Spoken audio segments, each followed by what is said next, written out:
मुलाकात होता जी, मुलाकात होता जी, खूब बात होता जी। ई खबर से बेखबर दुनु पटी पटीदार बा। देवरानी जेठानी के प्यार आ सरदार बा। देवरानी जेठानी के प्यार आ सरदार बा, आ सरदार बा।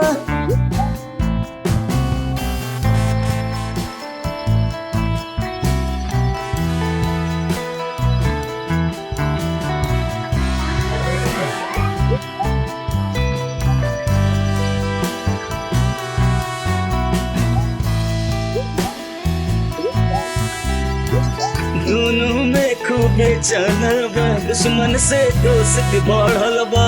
एने से ओने से ओने से ओने से होता खूब खेला। पतिदेव जी लोग दुकान गइल, जाते ही मीटिंग शुरू भइल। सास न ससुर न देवर न भसुर न भानक केहू लेला। खुश बात खूब मन में खूब नु बहार बा। देवरानी जेठानी के प्यार आ सरदार बा। देवरानी जेठानी के प्यार आ सरदार बा, आ सरदार बा।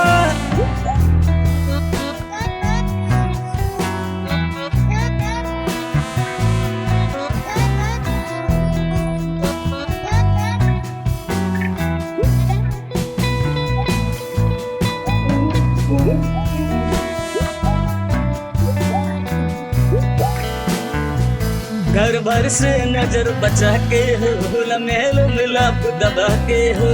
केहू बिना अब तक बोचन नहीं आवे। खाना पीना होला संगे में, होला खूब मस्ती रंग में। आँख में धूल झोंकताई केहू जान नहीं पावे। दोनों गोतीन के अब खूब नु लहर बा।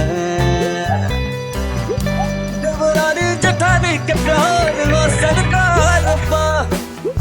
देवरानी जेठानी के प्यार आ सरदार बा, आ सरदार बा। आपन पसंदीदा फिल्म देखे खातिर डाउनलोड करी दंगल प्ले ऐप।